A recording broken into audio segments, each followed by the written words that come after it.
Everyone, this is Avantika दास और ये हमारा पीरियोडिक टेबल का अगला पार्ट है, दैट इज़ द पार्ट 3। दूसरे वाले पार्ट में हमने वंडर वॉल रेडियस तक देख लिया था। अब इसके बाद हमारे कुछ इंपॉर्टेंट ट्रेंड्स आते हैं कि पीरियड 1 2 3 और 4 5 6 के लिए क्या साइज का ऑर्डर रहता है वो हम देखेंगे। तो सबसे पहले पीरियड 1 2 3 के लिए जो साइज का हमारा ऑर्डर रहता है, सबसे पहले ग्रुप 18 के जितने भी एलिमेंट्स हैं वो आएंगे, फिर उसके बाद ग्रुप 1 के और फिर उसके बाद में आएंगे ग्रुप 2 के सबसे लास्ट में। जैसे कि फॉर एग्जांपल हमारे पास हाइड्रोजन और हीलियम ले लो। हाइड्रोजन और हीलियम अपना जो है वो 18 का है और हाइड्रोजन सबको पता है 1 का है। तो इसके हिसाब से 1 2 3 के लिए एप्लीकेबल है, तो साइज ऑफ ग्रुप 18 का सबसे ज़्यादा होगा, दैट इज हीलियम का ज़्यादा होगा। अब फिर हमारी बात आती है 4 5 6 के लिए। तो 4 5 6 के लिए क्या होगा, जो ग्रुप 1 का जो जितने भी एलिमेंट्स हैं उनका साइज सबसे ज़्यादा होगा, फिर ग्रुप 18, फिर ग्रुप 2 का होगा 18 फिर 2। तो इसका एग्जांपल जैसे कि हमारा पोटेशियम और ये Kr और Ca। तो पोटेशियम ग्रुप 1 में आता है तो सबसे पहले पोटेशियम आ जाएगा, फिर ग्रुप 18, फिर ग्रुप 2।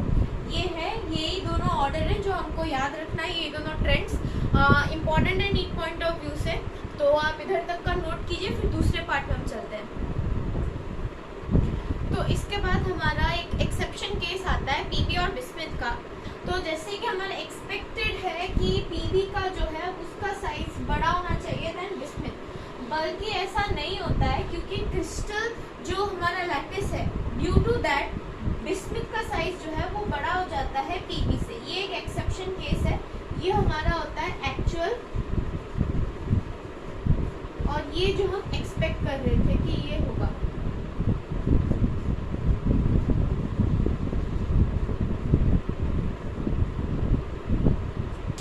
ये एक इम्पॉर्टेंट पॉइंट है, ये देख लीजिए। फिर इसके बाद हमारा एक और ट्रेंड आता है ग्रुप के लिए। अभी हमने पीरियड के लिए देखा था, अब ग्रुप के लिए भी देख लेते हैं क्या साइज का ऑर्डर रहता है। तो जैसे कि हम ग्रुप में और मूविंग टॉप टू बॉटम, उसमें क्या होता है, नंबर ऑफ शेल इंक्रीज होता है तो साइज भी इंक्रीज होगा। तो जैसे कि हमारा ये ग्रुप 1 है, lithium sodium potassium rubidium caesium और फ्रेंशियम है, तो इसमें जो है डाउन द ग्रुप साइज बढ़ेगा। तो लिथियम से ज़्यादा सोडियम, सोडियम से पोटेशियम, पोटेशियम से रुबिडियम, रुबिडियम से सीजियम, सीजियम से फ्रेंशियम। सिमिलरली इस ग्रुप के लिए भी, ग्रुप 2 के लिए भी वही होगा। बेरिलियम से ज़्यादा मैग्नीशियम, मैग्नीशियम से ज़्यादा Ca, Ca से Sr, फिर Ba आ जाएगा, फिर रेडियम आ जाएगा। तो ये एक इम्पॉर्टेंट पॉइंट है, ट्रेंड है ग्रुप का। फिर हम दूसरा वाला भी देखते हैं, पहले आप ये वाला नोट कीजिए। हमारा अगला एक ट्रेंड है ग्रुप 13 के लिए। इसमें भी वही है, ग्रुप कम की डाउन द ग्रुप इंक्रीज होता है, लेकिन इसमें एक थोड़ा सा एक्सेप्शन है। एक्सपेक्टेड हम ये करते हैं कि बोरोन से ज़्यादा एल्यूमिनियम, फिर गैलियम, फिर इंडियम, फिर थेरियम, बल्कि ऐसा नहीं होता है। इसमें क्या होता है कि जो हमारा एल्यूमिनियम है ये ज़्यादा होता है देन गैलियम।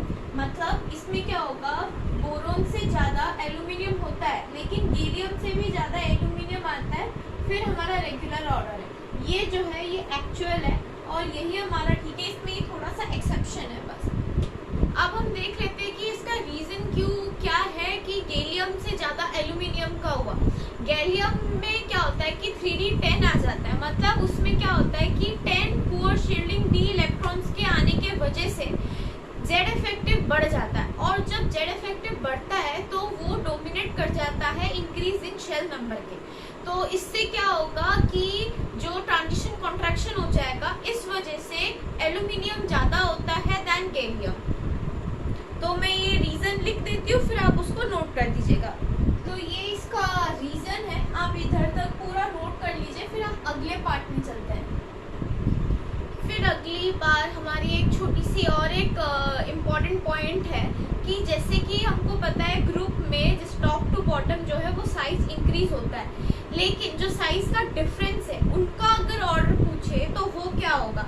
जैसे कि हमारे पास ये वाला ग्रुप 1 का है, lithium sodium potassium rubidium caesium francium. Let's suppose कि लिथियम और सोडियम इन दोनों के बीच का जो गैप डिफरेंस है वो x मान लिया, और रुबिडियम और पोटेशियम का y मान लिया, सीसियम और फ्रेंशियम का z मान लिया। तो इनका जो साइज का ऑर्डर है वो ऐसा होगा कि x का सबसे ज्यादा, फिर y का और फिर z का।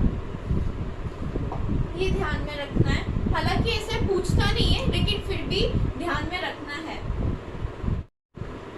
फिर हमारा एक छोटा सा और पॉइंट है कि डेटाबेस ऑर्डर क्या है। ये जो हमारा पीरियड है इनके बीच में, जैसे कि हमारा पहला है lithium, sodium, potassium, rubidium, francium, fluorine, chlorine, bromine, iodine है।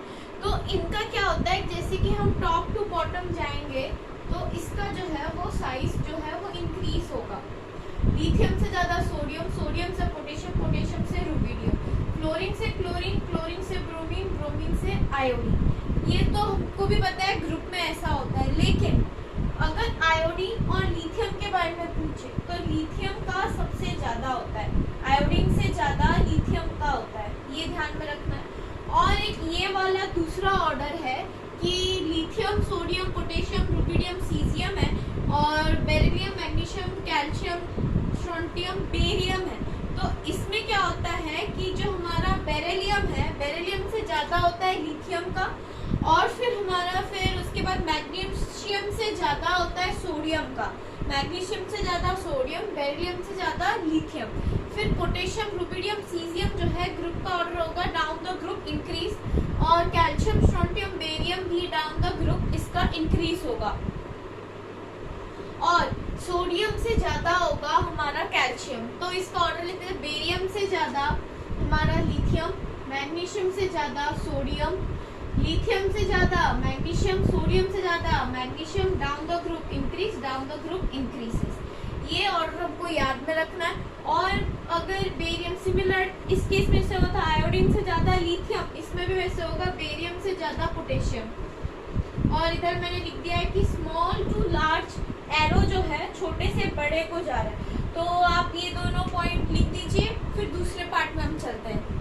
बात हमारी आती है आयोनाइजेशन एनर्जी के लिए। अब ये आयोनाइजेशन एनर्जी होता क्या है कि जैसे एक आइसोलेटेड गैसियस एटम है, कोई भी एक लूजली बॉन्डेड इलेक्ट्रॉन का जो कि एक इनफाइनाइट डिस्टेंस पे सिचुएटेड है, उसको अगर हमको रिमूव करने के लिए जितना मिनिमम से मिनिमम एनर्जी की रिक्वायरमेंट होती है उसी को हम बोलते हैं आयोनाइजेशन एनर्जी। अब मैंने ये डेफिनेशन भी लिखा है कि जो minimum requirement of energy for removal of an isolated gaseous atom, ये इंपॉर्टेंट है कि isolated gaseous atom of an loosely bonded outer shell electron. मैंने आउटर शेल बोलना भूल गई थी, तो आउटर शेल इलेक्ट्रॉन जो है उसका off to an infinite distance is known as ionization energy. अब एक एग्जांपल है, जैसे कि ये एक एटम है जो कि एक गैसियस एटम है, ये अपना एक इलेक्ट्रॉन लूज करेगा तो इसमें पॉजिटिव चार्ज आएगा, तो ये गया A+ गैसियस में। अब ये वाला जो है इन्हीं के लिए होगा। अब जैसे कि हमारे पास कोई एग्जांपल आ जाए, हम A2 लेते हैं, एग्जांपल दूसरा लेते हैं कि A2 है, ये एक मॉलिक्यूल हो गया जो कि गैसियस स्टेट में, इसने अपना एक इलेक्ट्रॉन लूज किया, तो ये 2A+ वो गैसियस में ही हुआ, स्टेट चेंज नहीं हुआ। लेकिन ये नहीं होगा, ये आयोनाइजेशन एनर्जी ये एग्जांपल नहीं होगा ये, क्योंकि इसमें मॉलिक्यूल आ गया और इसमें बोला एटम के बारे में बात हो रही है, तो ये तो एटम ही नहीं है, तो इस वजह से ये जो है नहीं होगा। आती है कि जो आयोनाइजेशन एनर्जी है ये कैसा प्रोसेस है, एक्सोथर्मिक है या फिर एंडोथर्मिक है, मतलब एनर्जी को रिलीज करता है या फिर एनर्जी को गेन करता है। तो आयोनाइजेशन एनर्जी हमेशा, मतलब ionization energy is always an endothermic process, ये ध्यान में रखना है कि अब अगर पूछे बॉन्ड डिसोसिएशन एनर्जी ये कैसा प्रोसेस है, तो ये भी एंडोथर्मिक प्रोसेस ही होता है। फिर उसके बाद हमारी बात आती है सक्सेसिव आयोनाइजेशन एनर्जी। जैसे सक्सेसिव आयोनाइजेशन एनर्जी मतलब आयोनाइजेशन एनर्जी 1 किसी भी एक ग्रुप ले लो या फिर पीरियड ले लो उसका, और फिर उसके दूसरे पीरियड का, फिर मतलब उसी सेम पीरियड का दूसरा आयोनाइजेशन एनर्जी, मतलब एक और इलेक्ट्रॉन हमने रिमूव कर लिया, फिर मतलब ऐसे आयोनाइजेशन एनर्जी 1 2 3 इसका क्या ऑर्डर होता है, तो ये हमेशा इंक्रीजिंग ऑर्डर में होता है। मतलब आयोनाइजेशन एनर्जी 1 जो होगा किसी भी एक पीरियड का, वो जो है वो उससे ज़्यादा आयोनाइजेशन एनर्जी 2 होगा। फिर से ज्यादा आयोनाइजेशन एनर्जी 3 होगा, ऐसे मतलब इंक्रीजिंग ऑर्डर में होता है।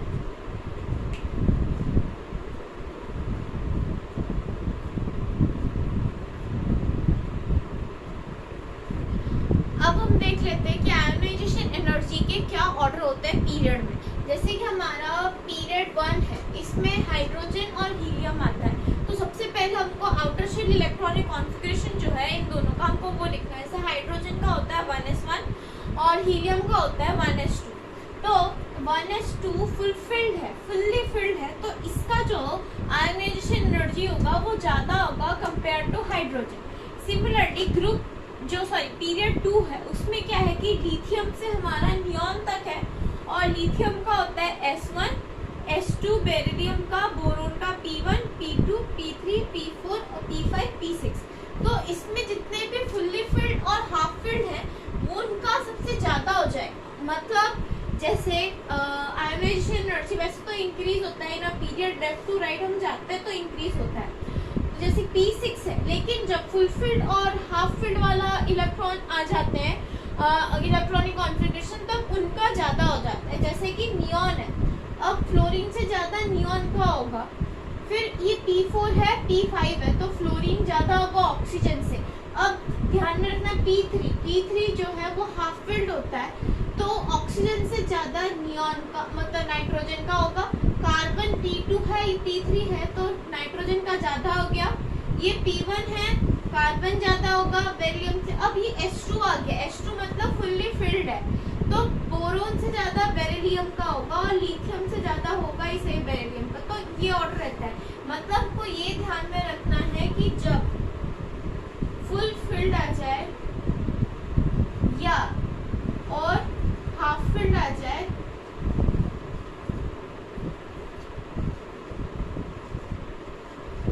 इनका ज्यादा होता है जो नॉर्मल है उनसे।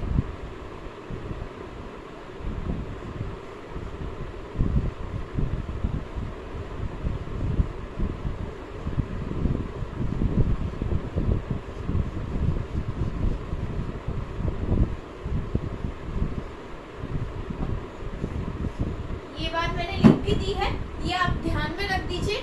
और फिर अगला हम इसको इतना नोट कर दीजिए, फिर दूसरे में हम जाते हैं।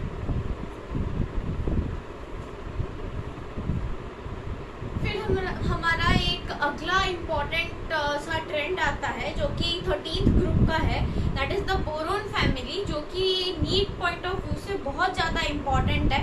इसमें क्या होता है कि हमको जैसे एक्सपेक्टेड है, हमको पता है कि बोरोन, एल्यूमिनियम, गैलियम, इंडियम, थीलियम मतलब लेफ्ट टू राइट है, तो ये इंक्रीजिंग ऑर्डर में होगा। और अगर जहाँ पे फुलफिल्ड और हाफ फिल्ड होगा तो उनका ज़्यादा हो जाएगा।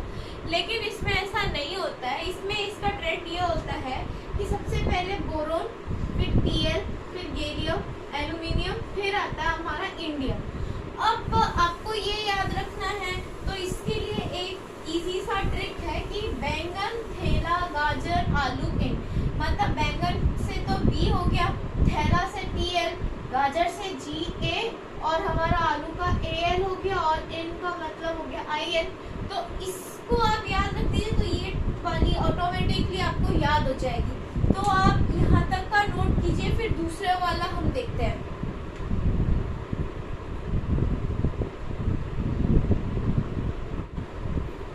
फिर हमारा अगला बात आता है कि कौन कौन से फैक्टर्स जो हैं वो अफेक्ट करते हैं हमारे आयोनाइजेशन एनर्जी को।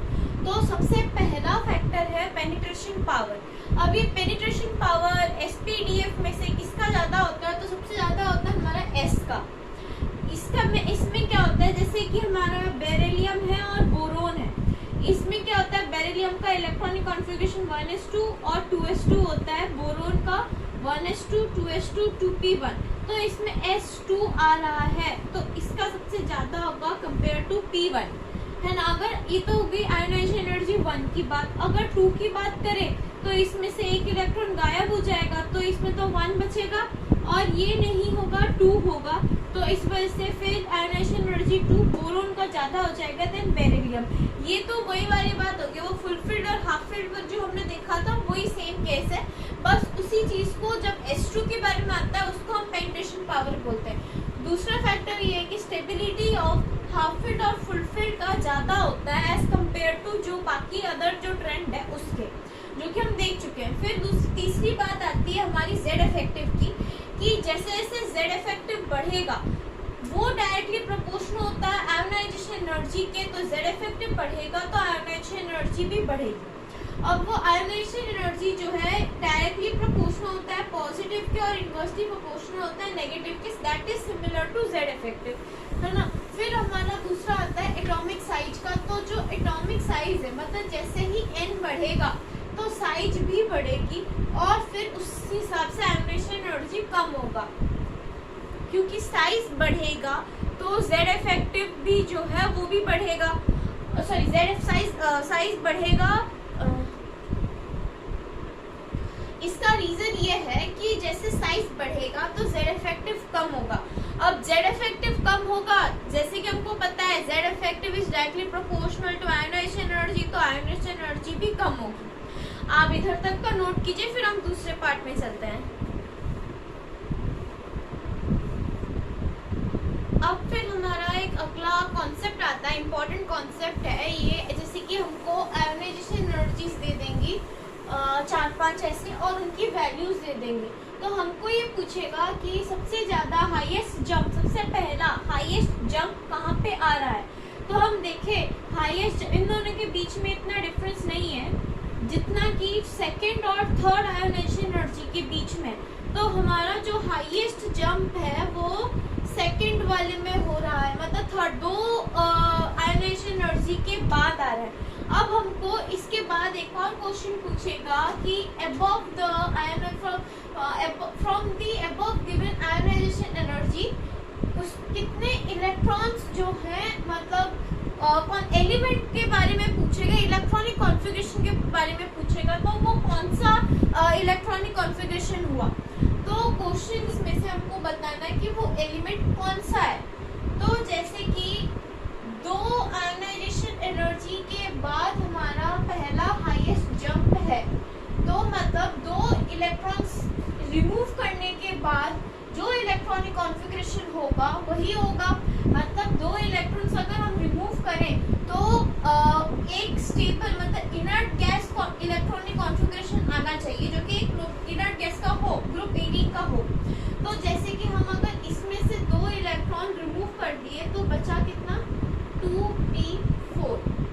लेकिन अगर जैसे हम इसमें से 2 इलेक्ट्रॉन रिमूव करेंगे तो ये कौन सा पूरा इनर्ट गैसेस का इलेक्ट्रॉनिक कॉन्फ़िगरेशन बन गया, 2p6 है, फुलफिल्ड है, तो यही वाला हमारा आंसर होगा। और इसमें देखो 2 इलेक्ट्रॉन रिमूव करो, 2p2 बचा, तो ये तो नहीं होगा।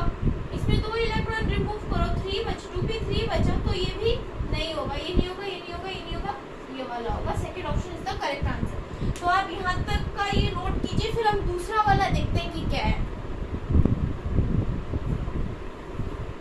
फिर इसके बाद हमारे कुछ इम्पोर्टेंट पॉइंट्स आते हैं, जो कि है कि आयोनाइजेशन एनर्जी 1 ऑफ ग्रुप 14 का हम देखें तो इसमें क्या होता है कि रेगुलर ऑर्डर होता है, जिसमें हमने उस टाइम पे देखा था, एक्सेप्शन था पीबी और एसएन में। इसमें क्या होता है, पीबी का ज़्यादा होता है देन एसएन। और फिर इसमें ग्रुप 15 का देखें तो इसमें कोई भी एक्सेप्शन नहीं है। हमने उसमें एक्चुअली, सॉरी मैंने गलत बोला, उसमें हमने देखा था एक्सेप्शन पीबी और बिस्मिथ के बीच में, जिसमें कि बिस्मिथ ज़्यादा था पीबी से, होना चाहिए था पीबी का ज़्यादा लेकिन था बिस्मिथ का। इसमें एक्सेप्शन ये है कि पीबी ज़्यादा होगा देन एसएन, और ग्रुप 15 में कोई भी एक्सेप्शन नहीं है। और एक हमको सीएस और एफआर, सीसीएम और फ्रेंडशिप का याद रखना है, जो कि अप्रॉक्सीमेटली इक्वल होता है आयोनाइजेशन एनर्जी, और आयोनाइजेशन एनर्जी 1 ऑफ रेडियम का ज़्यादा होता है देन बेरियम, ये हमको याद रखना है। तो आप यहाँ तक का ये पूरा नोट कीजिए, फिर हम दूसरा देखते हैं।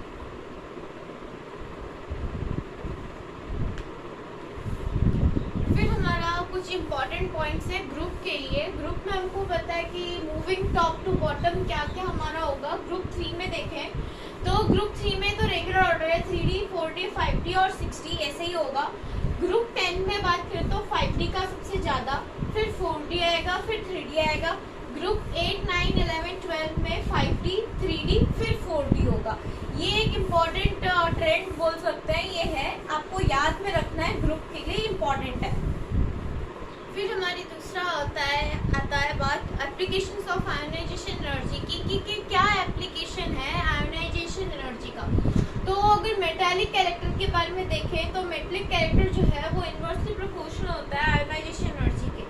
मतलब इसका मतलब ये हुआ कि जैसे कि हम डाउन द ग्रुप जाएंगे, मेटालिक कैरेक्टर जो है वो इंक्रीज होगा, और लेफ्ट टू राइट अगर हम पीरियड में देखेंगे तो मेटालिक कैरेक्टर जो है वो डिक्रीज होगा। तो यही है, एक एप्लीकेशन है मेटालिक कैरेक्टर का। फिर उसके बाद हमारा डिफरेंस के बारे में, आयोनाइजेशन एनर्जी के डिफरेंस के बारे में बात आती है। तो पहले आप ये नोट कीजिए, फिर हम वो भी देखते हैं। फिर हमारा अगली बात आती है कि स्टेबिलिटी ऑफ ऑक्सीडेशन स्टेट्स क्या होती है, जो कि डिपेंड करती है सक्सेसिव आयोनाइजेशन एनर्जी के डिफरेंस पे। तो सबसे पहला है कि अगर आयोनाइजेशन एनर्जी का जो डिफरेंस है वो अगर ज़्यादा हुआ 16 इलेक्ट्रॉन वोल्ट पर एटम से, तो जो लोअर ऑक्सीडेशन स्टेट है वो ज़्यादा स्टेबल होगा। और अगर जो डिफरेंस है आयोनाइजेशन एनर्जी का वो 11 इलेक्ट्रॉन वोल्ट से कम हुआ तो हायर ऑक्सीडेशन स्टेट ज़्यादा स्टेबल होगा। लेकिन अगर हम कंक्लूजन के बारे में देखें कि कंक्लूजन क्या है, कि हमेशा ऐसा थोड़ी होता है, और जो कंक्लूजन ओवरऑल ऑर्डर क्या होता है, जैसे कि Al मान लो Al+3 है, उसका सबसे ज़्यादा होगा देन Al+, फिर Al+2 से, ये होता है कंक्लूजन। ये या फिर बोले ओवरऑल जो ऑर्डर होता है ये होता है ये Al+3, Al+, Al+2।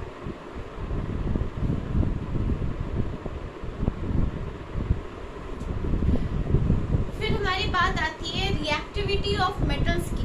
तो जैसे कि रिएक्टिविटी ऑफ मेटल्स है वो इन्वर्सली प्रोपोर्शनल होता है आयोनाइजेशन एनर्जी के। मतलब कि अगर रिएक्टिविटी ऑफ मेटल इंक्रीज हो रहा है तो आयोनाइजेशन एनर्जी कम होगा, या फिर ऐसा बोले कि अगर आयोनाइजेशन एनर्जी ज़्यादा है तो उसकी रिएक्टिविटी ऑफ मेटल जो है वो कम होगा। ये याद रखना है कि हमेशा जो है वो रिएक्टिविटी ऑफ मेटल जो होता है वो इन्वर्सली प्रोपोर्शनल होता है आयोनाइजेशन एनर्जी के। आज के लिए हम इतना ही देखते हैं। दूसरे पार्ट से हम इनर्ट पेयर इफेक्ट से स्टार्ट करेंगे, हमारा वो होगा पार्ट 4।